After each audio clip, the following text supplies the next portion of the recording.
पहले ही आपको बताना चाहता हूं कि मेरा इंटरेस्ट क्या है कि हमारी ऐसी आदिवासी लीडरशिप बने कि जहां भी कांग्रेस पार्टी में हम देखें, मैं आपकी कांग्रेस पार्टी में मदद करना चाहता हूं। उसके लिए आपको संगठित होना पड़ेगा और जो सचमुच में आदिवासियों की बात कर रहे हैं, जो थोड़े डायनामिक हैं और आदिवासियों को लड़ रहे हैं, उनको आगे करना पड़ेगा। तो अब हम क्या कर रहे हैं, हम नया कदम ले रहे हैं। अभी हमने गुजरात में शुरू किया है, उसमें 41 नए डिस्ट्रिक्ट प्रेसिडेंट हमने चुने और डिस्ट्रिक्ट प्रेसिडेंट्स में उसमें आदिवासी होंगे, उसमें दलित होंगे, उसमें पिछड़े होंगे, उसमें जनरल कास्ट होंगे, उसमें सब होंगे। जो पावर है हम डिस्ट्रिक्ट प्रेसिडेंट को देने जा रहे हैं। तो डिस्ट्रिक्ट प्रेसिडेंट वहां पे कांग्रेस पार्टी को चलाएगा, कांग्रेस पार्टी की रक्षा करेगा, आइडियोलॉजी हमारी जो विचारधारा है उसकी रक्षा करेगा, मेंबरशिप बढ़ाएगा और डिस्ट्रिक्ट प्रेसिडेंट मतलब नोडल हमारा ऑफिसर बन जाएगा।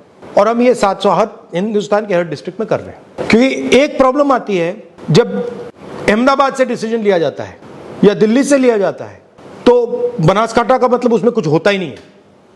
तो हम चाह रहे हैं कि बनासकांठा से डिसीजन लिया जाए, भरूच से डिसीजन लिया जाए, अहमदाबाद से डिसीजन लिया जाए और वहां पे हम एक डिस्ट्रिक्ट प्रेसिडेंट और उसकी कमेटी को मजबूत करेंगे, उसको फाइनेंशियल सपोर्ट देंगे, उसकी प्रोटेक्शन करेंगे, उसके माध्यम से पार्टी को खड़ा करेंगे। तो ये हमारा एक लेवल का वो प्लान है।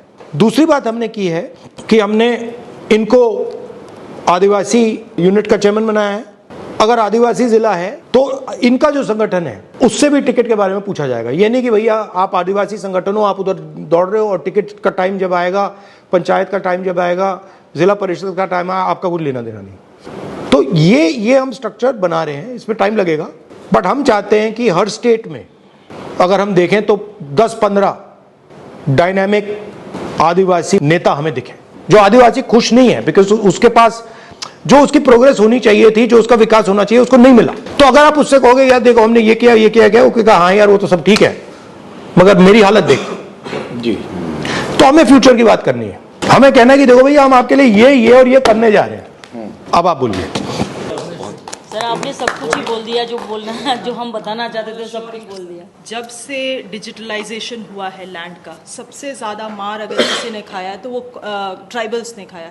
सर इतने गलत तरीके से क्यों सर आई टेल यू, इतने गलत तरीके से लैंड डिजिटलाइजेशन हुआ है कि गलत लोगों का नाम चढ़ा दिया गया है। सर किसी का अगर 5 एकड़ ज़मीन था उसको 0 कर दिया गया है, ओनरशिप बदल दिया गया है। सर बस बेसिकली चोरी कर दी है। एब्सोल्युटली। तो इसको ठीक कैसे किया जाएगा सर? क्योंकि लैंड डिजिटलाइज्ड हुआ है सर। अब आपको अगर चेंज करना है तो आपको डिजिटली चेंज करना है सर। लोग अपना ओरिजिनल हार्ड कॉपी डॉक्यूमेंट्स लेके घूम रहे हैं, उसका कोई मान्यता नहीं है। डिजिटल डॉक्यूमेंट्स को ही मान्यता है। तो मतलब जो इनकरेक्ट डॉक्यूमेंट है उसको मान्यता मिल गई। जी सर। लीगली अगर कोर्ट भी जा रहे हैं आदिवासी तो सर उनको कितना अंडरस्टैंडिंग है लीगल चीज़ों का।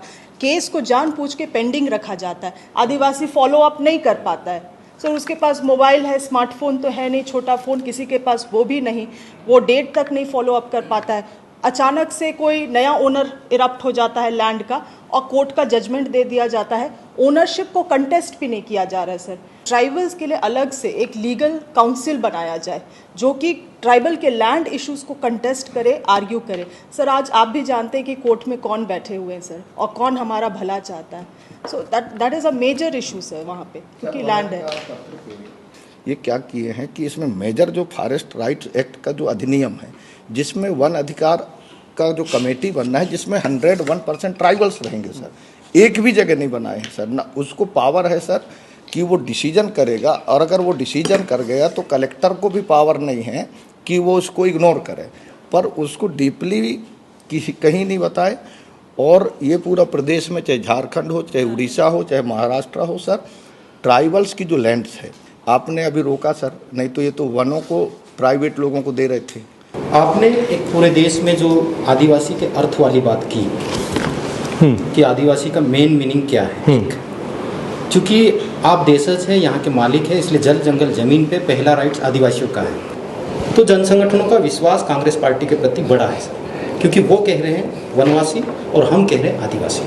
लेकिन आपने एक बात महत्वपूर्ण की सर, यूनिटी की, एकता की। हम संगठित नहीं हैं। आरएसएस इस बेस पे काम कर रहा है सर हमारे क्षेत्र में। एक तो इसके लिए हमको कुछ ना कुछ बड़े लेवल पे जाके सोचना पड़ेगा कि इसका साटा वो क्या करें। गुजरात में सर जल जंगल ज़मीन की बात की है, इसमें पूरे गुजरात में ये 30 साल में बीजेपी सरकार ने शेड्यूल ट्राइब एरिया है हमारा, बनासकांठा में अंबाजी हो, अरवली में शामलाजी हो, दाहोद डिस्ट्रिक्ट हो, अब अभी आप राजपीपला में केवड़िया कॉलोनी हो, ये सापुतारा नांग में भी इश्यू है। पूरी जमीन आदिवासियों की बीजेपी सरकार ने उद्योगपतियों को दे दी। इसके लिए हम लड़ते हैं, कोर्ट में भी लड़ते हैं। लेकिन आपने जो बोला है कि 2027 में गुजरात में कांग्रेस की सरकार को लाके भाजपा सरकार को उखाड़ के फेंक देंगे। जहाँ जहाँ पर सर शहरीकरण हो रहा है उनकी जमीन लगातार सर खत्म होते जा रही है सर। इस पे हम कैसे रोके, कैसे इसको रोके, कानून को कैसे हम प्रभावी करें सर, प्रभावी रूप से हम कैसे कानून को लागू कराएं सर, ये हमारे लिए बड़ा चैलेंज है सर।